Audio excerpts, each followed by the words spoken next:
uma revolução de ternura e o papado do Papa Francisco. Vou abordar o tema em 5 passos. Uma palavra muito breve de introdução sobre esses termos ternura e revolução. Depois quero falar sobre a intenção do Papa Francisco. Qual é a intenção dessa chamada revolução? Em seguida, quero destacar sua abordagem em relação a algumas grandes questões pastorais. Vou nomear essas questões mais do que explicá-las. Depois, quero abordar a base bíblica para o que ele está fazendo. E, por fim, haverá um epílogo. Muito brevemente, primeiro, uma pequena introdução sobre as palavras. Você sabe, uma verdadeira revolução de ternura. Acho que a palavra revolução não precisa de muita explicação. Muitas vezes falamos sobre revolução em oposição à evolução. A evolução é um processo lento, gradual e incremental que ocorre ao longo dos anos. A revolução, por outro lado, é uma mudança mais radical, é um rompimento, uma mudança de paradigma, é algo mais profundo e transformador. Acho que podemos falar sobre isso no caso de Francisco como uma revolução, mais do que uma evolução. E, em segundo lugar, a palavra ternura. Essa palavra pode facilmente ser associada a algo sentimental, o que é ser terno. Há, de fato, um elemento de sentimento envolvido. Mas, biblicamente, vamos ver que é um conceito mais robusto, mais desafiador. A ternura sugere uma certa misericórdia, algo que não se opõe diretamente à justiça jurídica, mas a mitiga. Você tem a justiça jurídica, olho por olho, dente por dente, a lei e assim por diante. E então existe a misericórdia, que suaviza isso. Podemos chamar isso de ternura. Não se trata de algo meramente sentimental. É uma virtude difícil, mas que ainda carrega um toque sentimental. A ternura sempre evoca calor, nunca frieza. Ninguém associa a palavra frieza à palavra ternura. Elas simplesmente não combinam. Portanto, a ternura sugere um certo calor, uma certa misericórdia. Agora, uma revolução de ternura no contexto do Papa Francisco tem uma intenção clara. E aqui vou passar por esses pontos de forma rápida, porque quero chegar às partes bíblicas e a algumas outras questões. Mas quero realmente destacar isso, porque é muito importante. O Papa Francisco, desde o momento em que assumiu, logo quando foi apresentado na sacada e recusou usar certas vestimentas, estava fazendo uma declaração de que haveria uma mudança e uma grande mudança. Mas a intenção dessa mudança, e ele deixou isso muito claro, a intenção não é mudar dogmas ou qualquer disciplina essencial.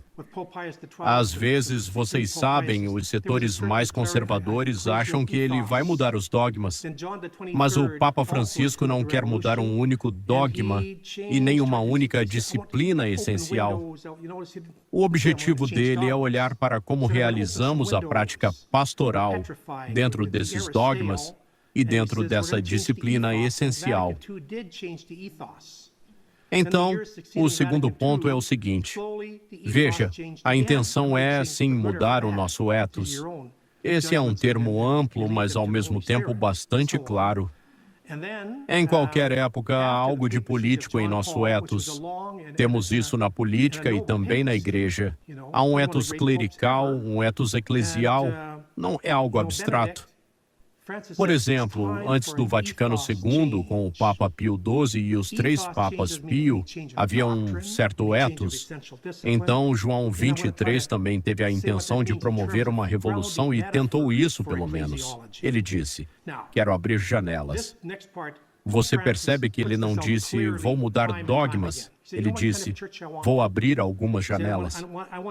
Ele estava preocupado com o fato de que estávamos nos petrificando, que o ar estava ficando viciado, e afirmou, vamos mudar o ethos. E o Vaticano II realmente mudou o ethos. Nos anos seguintes ao Vaticano II, lentamente, o ethos mudou novamente. Se isso foi para o bem ou para o mal, é algo que depende do julgamento de cada um, e deixamos isso ao Espírito Santo. Depois do longo e nobre papado de João Paulo II, um dos grandes papas da história, e do papado de Bento XVI, Francisco disse: é hora de uma mudança de etos. Repito que uma mudança de etos não significa uma mudança de doutrina, nem uma mudança de disciplina essencial. E quero tentar explicar o que isso significa em termos de metáforas fundamentais para a eclesiologia. Agora, essa próxima parte é algo que o Papa Francisco expressa claramente repetidas vezes. Ele pergunta, né, que tipo de igreja eu quero? E responde: quero que a igreja irradie mais a misericórdia de Deus e a ternura de Deus. Ele é muito claro. Ele diz: quero que a igreja irradie mais a ternura de Deus, especialmente a ternura pelos pobres. Além disso, outro ponto importante é que a intenção dele é fazer Deus parecer melhor. Explico-me melhor.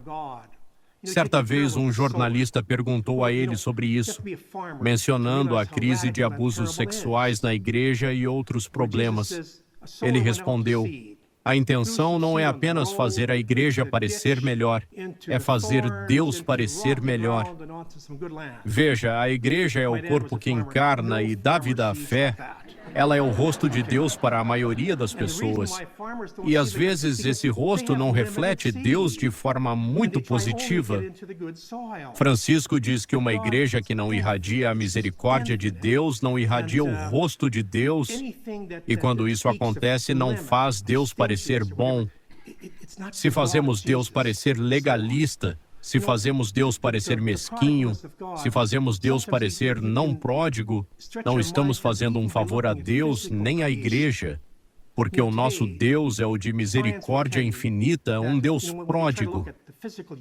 Pegue, por exemplo, a parábola do semeador.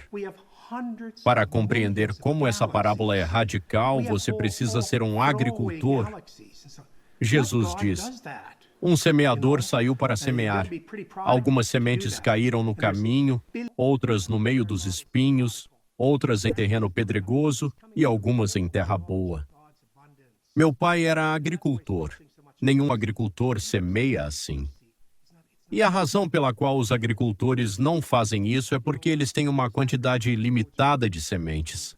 Eles tentam semear apenas na boa terra. Mas Deus é infinito. Qualquer coisa que sugira limite ou mesquinhez, isso não é o Deus de Jesus. O Deus pródigo às vezes pode expandir nossa mente, até mesmo ao olharmos para a criação física. Hoje a ciência nos diz que ao observarmos o universo físico desde o Big Bang, vemos que há centenas de milhões de galáxias. Existem até galáxias que podem ser consideradas descartáveis. E que tipo de Deus faz isso? Você precisa ser muito pródigo para criar um universo assim, a bilhões de anos-luz entre as galáxias. Veja, nosso Deus é pródigo, e o Papa Francisco está vindo de toda uma teologia da abundância de Deus. É por isso que ele prega tanto sobre misericórdia. Não seja mesquinho com a misericórdia não tem fim. Um teólogo sacramental em San Antônio, que ensina a teologia sacramental há 43 anos, contou que há apenas 2 anos recebeu pela primeira vez uma certa pergunta dos seminaristas. Ele estava ensinando sobre penitência e os seminaristas perguntaram: quando podemos recusar a absolvição? Quando somos obrigados a recusar a absolvição? Ele respondeu: nunca. Agora, esses são jovens sinceros, mas eles têm medo. Eles se perguntam: e se oferecermos misericórdia de forma barata? E se de alguma forma distribuirmos a misericórdia e ela não for suficiente para todos? Veja, com isso não estamos fazendo Deus parecer muito bom. Quando o jornalista pergunta: Papa Francisco está tentando fazer a igreja parecer melhor? Logos, a resposta é: não, ele está tentando fazer Deus parecer melhor, e ao fazer isso, a igreja também parecerá melhor. Mas mais importante do que isso, ele está tentando mudar nossas metáforas fundamentais. Psicólogos nos dizem que, consciente ou inconscientemente, sempre operamos com base em certas metáforas fundamentais e muitas vezes não estamos conscientes delas. Qual é a metáfora que estamos usando para a igreja? Qual é o paradigma que estamos seguindo? O Papa Francisco está nos convidando a repensar essas bases. Ele está tentando mudar algumas metáforas fundamentais. Primeiro, quando falou sobre o mundo, ele disse que precisamos enxergar o mundo não como um inimigo, mas como de crianças nossas. É comum ouvirmos discursos sobre como o mundo é ruim, como este mundo lá fora é terrível, mas quando falamos assim, estamos falando dos nossos próprios filhos, estamos falando das pessoas que ajudamos a formar. Bem, seus filhos não são tão ruins assim, pelo menos nem sempre. Mas veja, seus filhos nunca são seus inimigos. Eles são seus filhos. Às vezes são teimosos, às vezes cometem erros terríveis, às vezes desobedecem descaradamente, mas mesmo assim eles continuam sendo seus filhos. Eles não são seus inimigos. E você pode ver isso, especialmente com algumas das questões morais que vamos analisar, como o aborto. Ele disse: essas pessoas pró-escolha não são nossas inimigas, essas são famílias, são nossos irmãos e irmãs e assim por diante. Não existe eles e nós, existe apenas nós. Ele disse que a metáfora fundamental é: se você vê o mundo como seu inimigo, então você sabe o que vai acontecer com as outras metáforas. Você vai se tornar defensivo, vai começar a se proteger e assim por diante. Mas não nos devemos proteger contra nossos próprios filhos. Então, essa é a primeira metáfora fundamental. O mundo não é um inimigo, é um filho. Em segundo lugar, ele pergunta: a igreja é o tesouro das verdades, uma fortaleza a ser protegida, ou é um hospital de campanha para o qual o mundo vem trazer suas feridas? Qual é a sua metáfora fundamental? Quantos de nós seríamos ministros em suturas? Bem, qual é o propósito da igreja?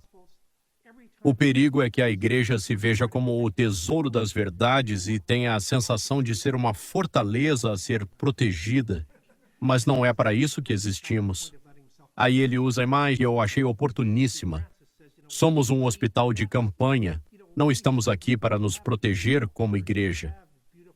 Deixe-me dar um exemplo. Bem, vou usar a expressão de dois cardeais respondendo à mesma pergunta, ok? Há alguns anos, um cardeal dos Estados Unidos foi perguntado na National Public Radio. A jornalista perguntou a ele: Sua Eminência, qual é sua agenda mais importante, agora que o senhor acaba de ser ordenado cardeal e está assumindo uma nova diocese? Qual é a agenda mais importante para a igreja hoje? Ele, sendo um homem muito sincero, disse: precisamos defender e proteger a fé.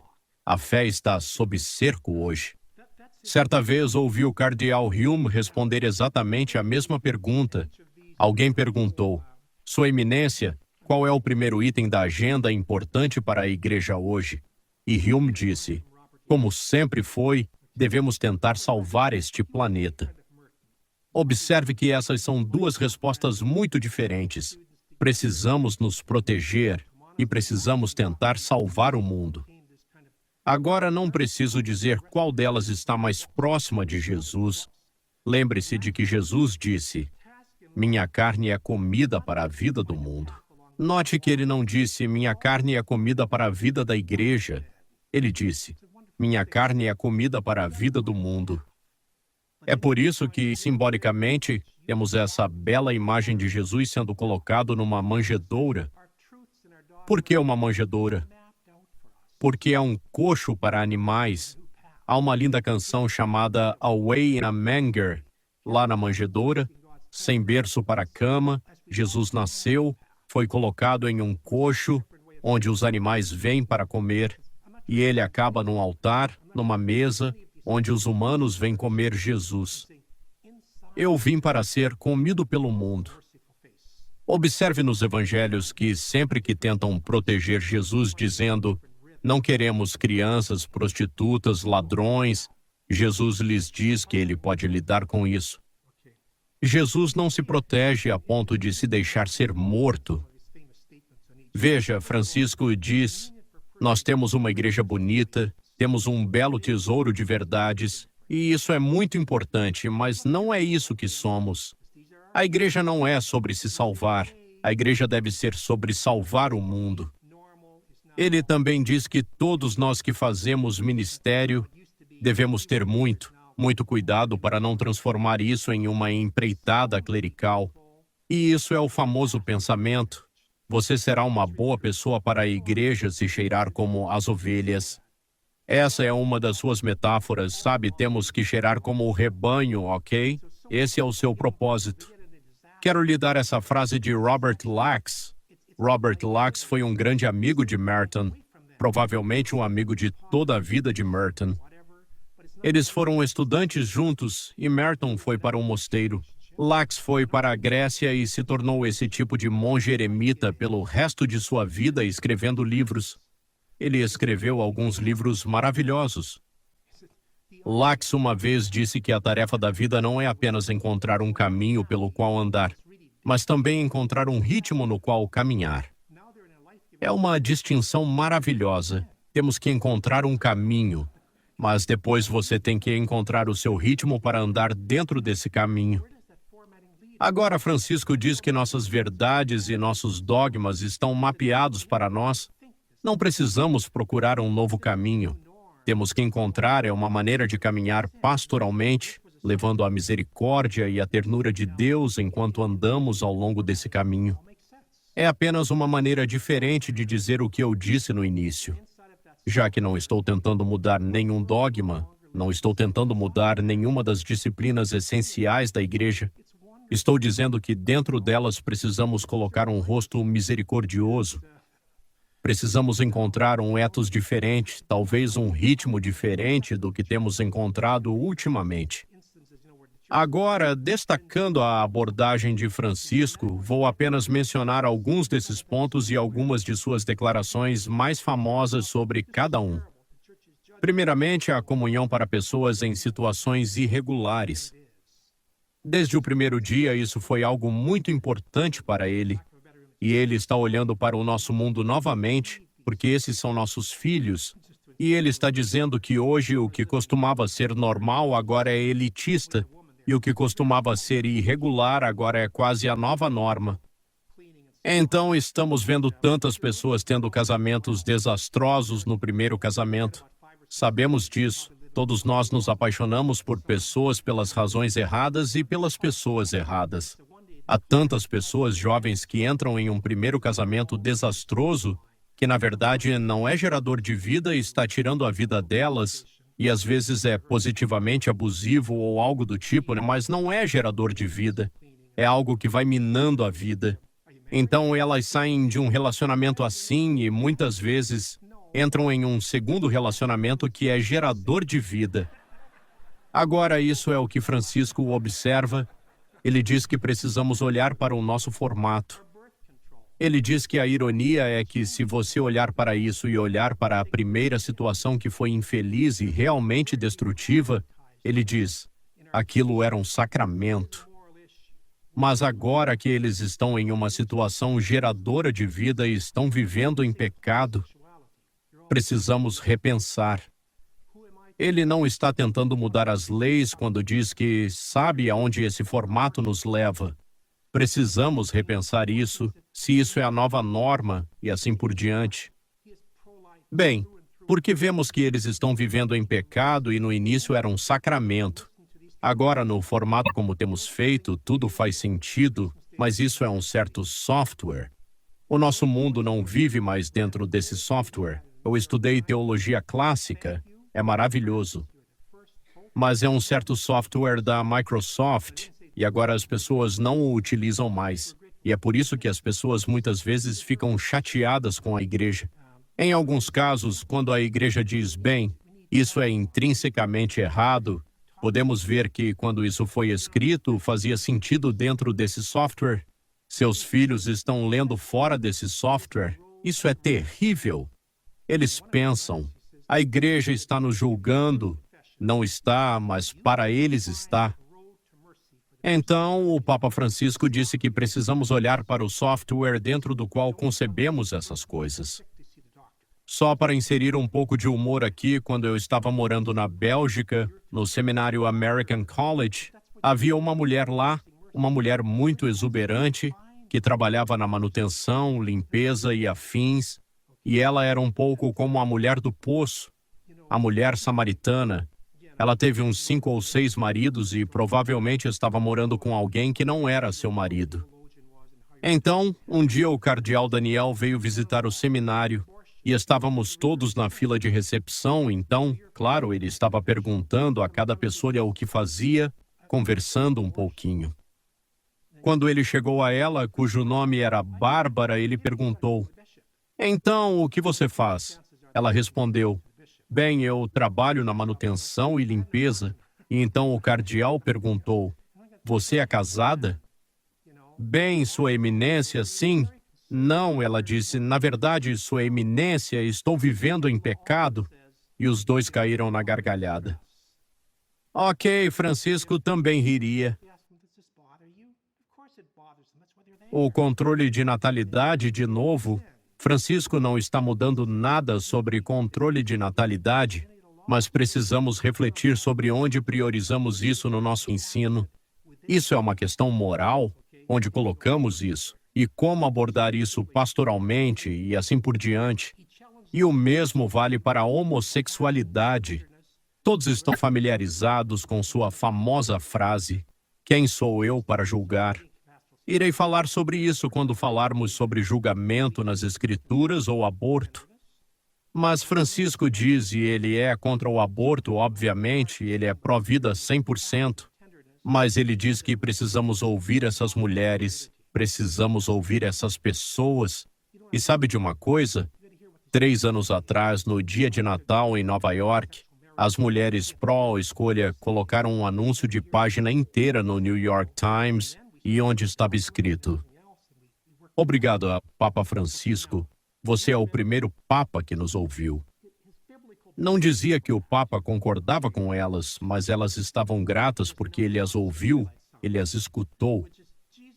Novamente, ele está dizendo que não estamos mudando nada, mas precisamos de diálogo, precisamos de abertura, precisamos conversar com essas pessoas. E sobre a confissão, ele tem sido muito firme com os padres. Ele disse que a confissão é o caminho para a misericórdia. E em uma de suas cartas, ele diz aos padres, se vocês estão ouvindo confissões e não conseguem encontrar um caminho para a misericórdia, para a pessoa que está à sua frente, então parem de ouvir confissões. Não digam a uma pessoa doente que ela está doente demais para ver o médico, porque é isso que vocês estão fazendo. É uma frase e tanto. Você não diz a uma pessoa doente que ela está doente demais para ver o médico? Então é isso que você vai estar fazendo se estiver recusando a misericórdia. Sua tarefa é encontrar o caminho para a misericórdia. É para isso que você está lá. Às vezes seus comentários serão fortes e depende de quem foi seu teólogo moral e como você foi ensinado a lidar com isso. Mas, por exemplo, no direito canônico, o aborto é um pecado reservado. Então você é um padre ouvindo uma confissão. Alguém vem e diz, eu cometi um aborto. Se você disser a essa pessoa, bem, eu não posso te perdoar, você precisa ir ao bispo. Quais são as chances de essa pessoa alguma vez ir ao bispo, entrar no escritório dele e dizer, eu fiz um aborto? Eu acho que isso não vai acontecer. Meu teólogo moral era muito conservador, mas um teólogo moral muito bom. Neste caso, ele disse, o direito canônico também diz que se a pessoa estiver em aflição, você pode perdoá-la. Simplesmente pergunte à pessoa se isso a está incomodando. Claro que está incomodando, é por isso que ela está lá. Então você pode perdoar esse pecado. Francisco diz que ao fazer essas coisas, Você não está mudando nenhuma das leis. Você está apenas sendo misericordioso e compassivo dentro da lei. E você está levando a misericórdia de Deus, então, basicamente, como eu disse, Ele nos desafia a enfrentar essas situações com compaixão e ternura, em vez de com rigidez jurídica e canônica. Existem duas maneiras de lidar com uma situação complicada. Podemos enfrentá-la com compaixão e ternura ou de maneira jurídica. Perceba que eu nem estou dizendo qual deve ser a sua decisão. Às vezes pode ser uma decisão difícil, mas é dada com compaixão e ternura, em vez de com rigidez jurídica e canônica. Francisco insiste que devemos ouvir a alma. Você não precisa concordar com o aborto. Você precisa ouvir o que essas mulheres estão dizendo. Você não precisa concordar com casamentos homoafetivos, certo? Você precisa ouvir o que essas pessoas estão dizendo. Precisamos ouvir a alma e, mantendo nossos dogmas, trabalharmos com isso. Agora, um pouco da base bíblica dele para isso. A crítica perene de Jesus aos escribas e fariseus. Sempre que digo isso às pessoas, elas ficam surpresas. Você sabia que os escribas e os fariseus eram as boas pessoas religiosas da época? Nós sempre pensamos nos escribas e fariseus como hipócritas. Não, hoje os escribas e fariseus estão nesta sala agora. Somos nós, os escribas, os fariseus. Jesus veio da escola dos fariseus. Essas eram boas pessoas religiosas e sinceras, mas sabe o que aconteceu? Muitas vezes elas permitiam que sua própria religiosidade se tornasse um bloqueio para a misericórdia de Deus e para o fluxo da misericórdia de Deus. Jesus diz: vocês impõem fardos pesados sobre os ombros dos homens e não levantam um dedo para tirar esses fardos. Veja, somos pessoas sinceras e boas, os religiosos da época, mas em nossa sinceridade e religiosidade, muitas vezes colocamos nossa religiosidade entre os outros e a misericórdia de Deus. A propósito, esse é o significado profundo da purificação do templo. Você sabe qual é a dinâmica da purificação do templo no Evangelho de João? João, capítulo 2, apresenta isso de forma mais clara. Os sinóticos também falam sobre isso, mas João apresenta de forma mais clara. Por que Jesus expulsou os cambistas do templo? Eles tinham uma função muito importante ali. As pessoas precisavam trocar dinheiro, assim como quando você vai para um país estrangeiro, quando sai do avião, a primeira coisa que você faz é trocar dinheiro. Você precisa trocar para euros ou outra moeda. Para operar naquele país, você precisa da moeda deles. Bem, as pessoas vinham ao templo de todo o mundo, da Grécia e de outros lugares, e traziam suas moedas. Mas elas precisavam comprar animais e assim por diante para sacrificar. Elas precisavam trocar seu dinheiro por moeda judaica. E o problema era que quando Jesus disse: vocês transformaram minha casa em uma casa de comércio, ele não estava falando sobre comércio comercial. Se você for à nova catedral em Los Angeles, tem uma Starbucks na entrada. É maravilhoso. Jesus não teria problema nenhum com isso. Ele provavelmente pararia e tomaria um latte. Não era tanto o fato de estarem vendendo artigos religiosos. Eles estavam no fundo dizendo: você precisa passar por nós para adorar a Deus. Veja, sua moeda não serve. Você precisa trocar dracmas gregas por shekels judeus ou não pode adorar a Deus. Você precisa trocar sua moeda por outro tipo de moeda ou não pode adorar a Deus, e Jesus os remove. Na verdade, foi bastante radical.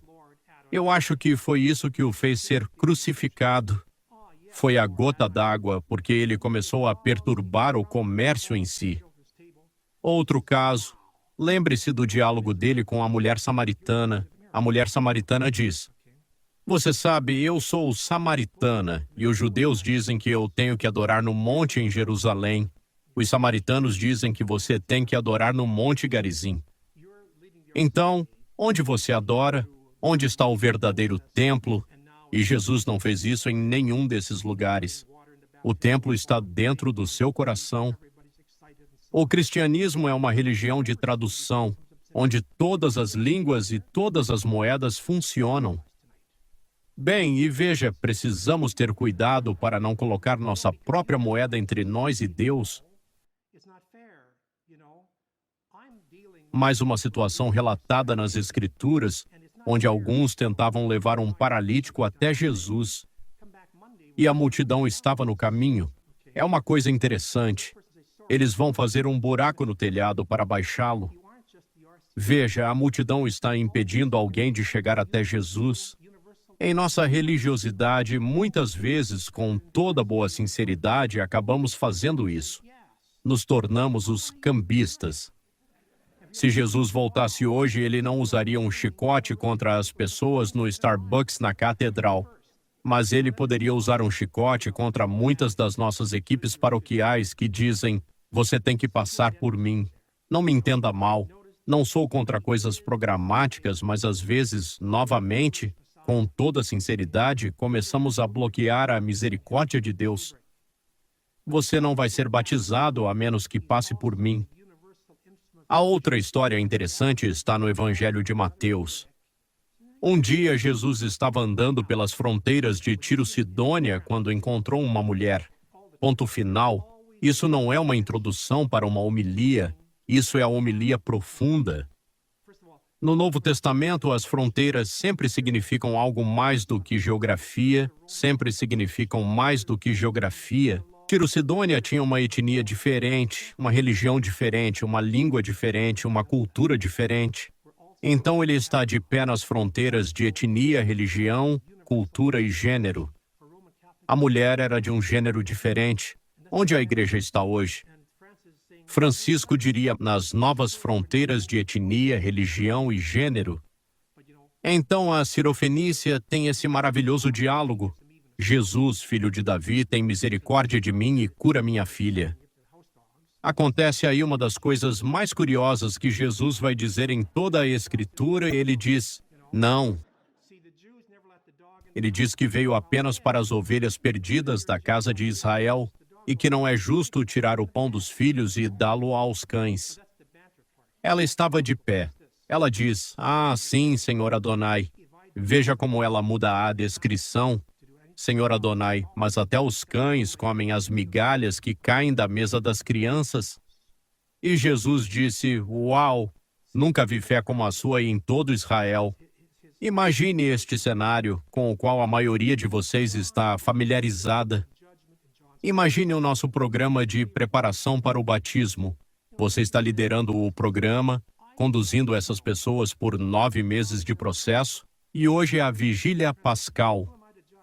Você está colocando água na pia batismal e eles estão em retiro e todos estão animados. Uma mulher que você nunca viu antes vem até você e pergunta se você é o responsável pelo programa.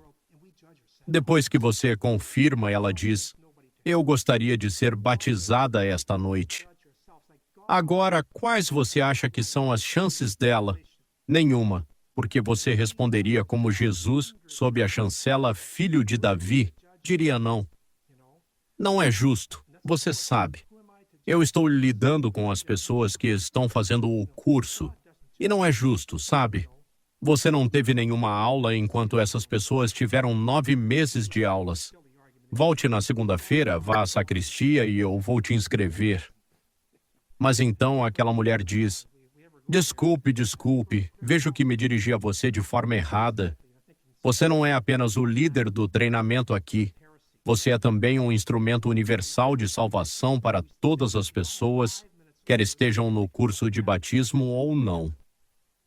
Você teria que dizer sim e diria como Jesus disse sob a chancela de Adonai. Uau, você pulou todo esse treinamento. Está mais preparada do que as pessoas que fizeram o treinamento. Fique na fila. Perceba que aparecem as duas identidades ali. Note, Jesus é o filho de Davi, ele é o Messias judeu, certo? E sob essa rubrica ele diz, eu não posso te ajudar. Mas ele também é Adonai, ele é também um instrumento universal de salvação para todas as pessoas, E sob essa rubrica, ele a atenderá. O que você vê nestas situações no Papa Francisco, na igreja o tempo todo, é que sempre há uma tensão inata entre Adonai e filho de Davi. Primeiro de tudo, até para a igreja como instituição, a igreja é o filho de Davi. Somos a Igreja Católica Apostólica Romana sob o Papa, sob o direito canônico, sob nossos bispos, sob todos estes valores, e não podemos simplesmente ignorar isso. Mas não somos apenas isso, também somos Adonai. A igreja é também um instrumento de salvação, não só para os católicos romanos, mas para todos. E essa é a intenção. E o Papa Francisco está dizendo, vamos garantir que não estejamos enfatizando demais a parte do filho e de Davi.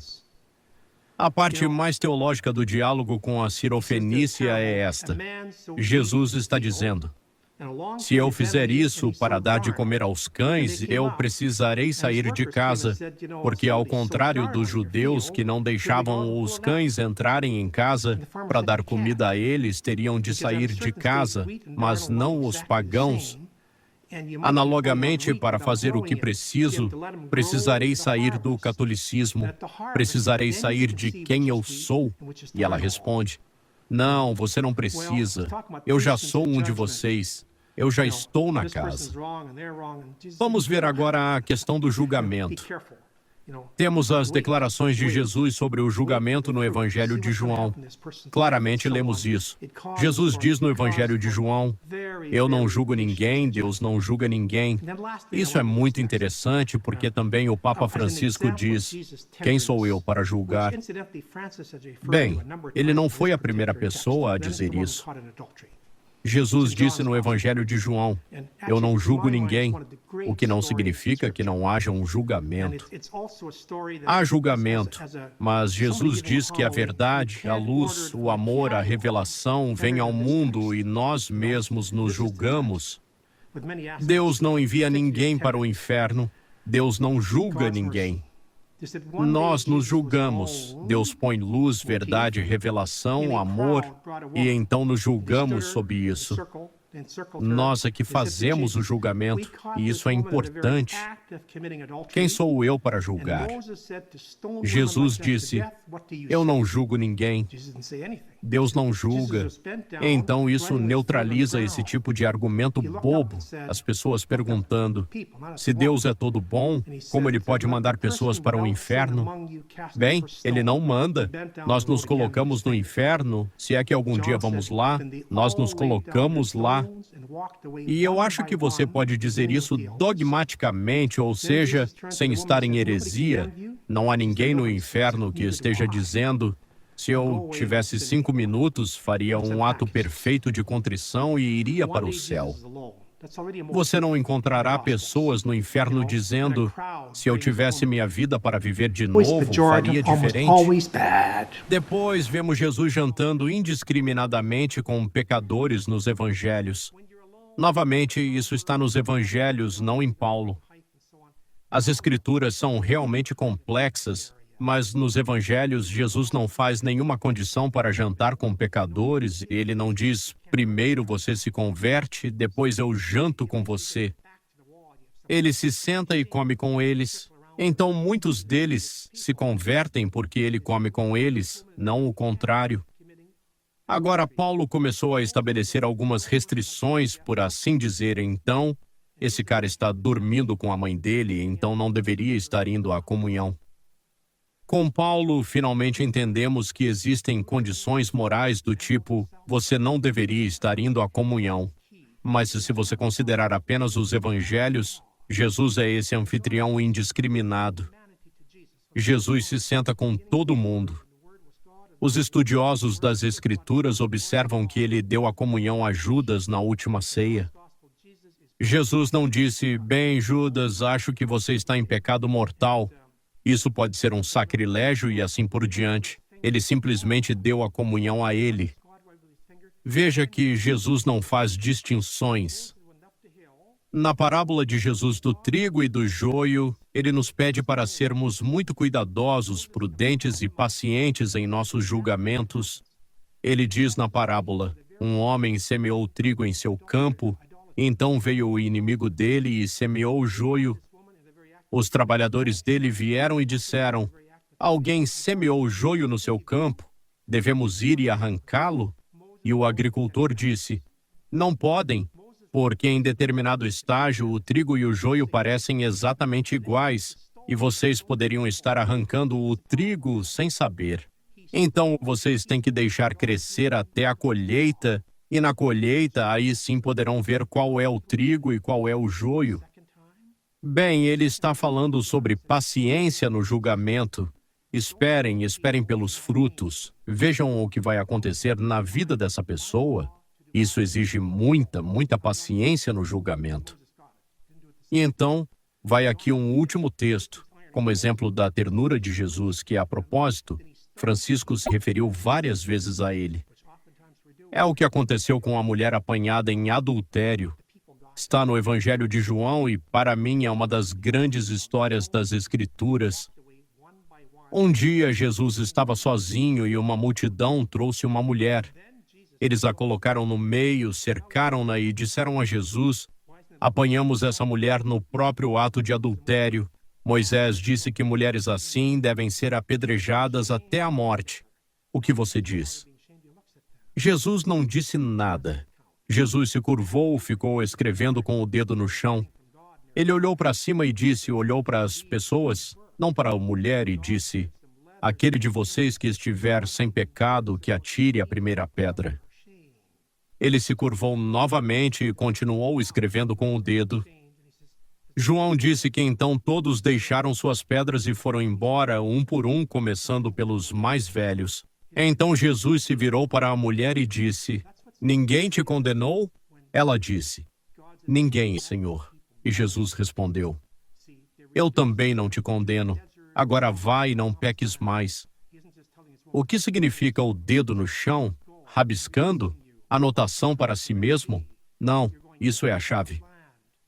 Lembre-se, no Evangelho de João, Jesus é sempre Deus.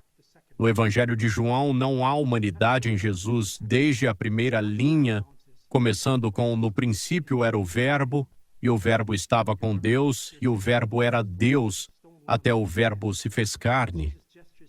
Em João, ele é Deus, e o que também foi escrito com o dedo de Deus? Os 10 mandamentos. Moisés subiu a montanha e Deus escreveu os 10 mandamentos em pedra. Moisés desceu da montanha e, quando chegou ao acampamento, o que aconteceu? Ele pegou o povo no próprio ato de cometer idolatria. Eles pegaram essa mulher no próprio ato de cometer adultério, e Moisés os pega no próprio ato de cometer idolatria. Então, o que ele faz?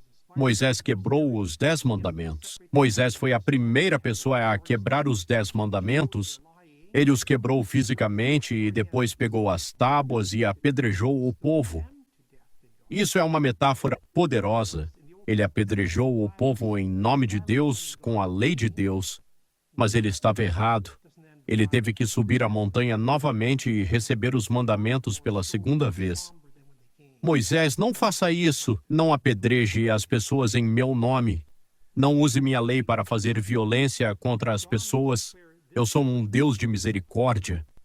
E Moisés entendeu isso, não fez isso pela segunda vez. Mas João quer capturar isso. Apenas a ironia. Moisés foi a primeira pessoa a quebrar os 10 mandamentos e depois apedrejou o povo com os mandamentos, o que muitas vezes acontecia. Agora o povo entendeu e João disse que todos deixaram suas pedras e foram embora, um por um, começando pelos mais velhos. Jesus ainda não tinha olhado para a mulher. Agora ele olha para ela, porque ele não olhou para ela antes. Deus não olha para nós em nossa vergonha quando estamos sendo envergonhados. Ele só olha para ela agora que ela não está mais sendo envergonhada. Ele olha para ela. É como o relato de Gênesis, quando Adão e Eva estão nus no jardim e estão se escondendo de Deus. Eles tentam esconder sua nudez com folhas, mas não funciona. Então Deus lhes dá peles de animais. Deus até dá o que precisamos para cobrir nossa vergonha. Agora que ela não está mais sendo envergonhada, ele diz: Ninguém te condenou? Ela disse: Ninguém. Ele disse: Vá agora e não peques mais. O que, em hebraico, significa: não erre o alvo pela segunda vez. Agora essa história tem mais um pano de fundo. Então ele é a questão de Moisés. Porque lembre-se, eles estavam dizendo: Moisés nos disse para apedrejar mulheres assim até a morte. E o gesto de Jesus estava dizendo: você precisa ter cuidado com Moisés. Ele foi a primeira pessoa exatamente nesta situação e errou. Ele quis fazer o bem, mas fez essa violência com fervor e outras coisas em nome de Deus, e estava errado. O segundo pano de fundo para este texto é um texto no Antigo Testamento. Lembre-se, ele faz paralelo com a história de Daniel, onde Susana, exceto que no caso dela, ela é inocente. Susana está sendo levada para ser apedrejada, e o profeta Daniel, inspirado pelo Espírito Santo, faz separar os homens que a acusavam. Eles não tinham combinado suas histórias, então ficou claro que estavam mentindo, mas note como essa história termina. Eles pegam os dois homens e os apedrejam até a morte em nome de Deus. O Antigo Testamento ainda termina com violência, e é violência feita em nome de Deus. O Novo Testamento não termina com violência. Ele termina com todo mundo indo para casa muito mais sóbrio e sério do que quando chegaram, e muito mais reflexivos. Ninguém morre. João deixa claro que essa mulher é culpada e Susana é inocente. E sabe de uma coisa? Isso não faz diferença. A misericórdia de Deus, o amor de Deus, a ternura de Deus e a salvação vão para os culpados e os inocentes exatamente da mesma maneira. Esse é um ponto muito importante para os pró-vida, onde as pessoas dizem: bem, sou contra o aborto porque os fetos são inocentes, mas sou a favor da pena de morte porque os criminosos são culpados. Não importa. Veja, a misericórdia e a ternura de Deus são estendidas só aos inocentes e não aos culpados? De modo algum. Quando Jesus diz: sejam compassivos, sejam ternos, assim como meu Pai Celestial é terno, isso significa que não importa, é para todos, assassinos, os não nascidos, todos. O Papa Francisco frequentemente cita esse texto. Em todas essas situações morais, pergunte a si mesmo: estou do lado de Jesus ou estou do lado da multidão? Sou uma das pessoas que cercam a mulher? Ela errou, ela fez um aborto, ela fez isso e aquilo? Ou estou com Jesus escrevendo com o seu dedo no chão e dizendo: não apedrejemos ninguém em nome de Deus? Por fim, espero que todos nós sejamos pessoas que possamos dizer em todas as situações pastorais, não importa quem seja, não importa quão culpados forem, sempre encontramos uma maneira de praticar a misericórdia, de alguma forma trazendo a ternura e a misericórdia de Deus para as situações pastorais e existenciais.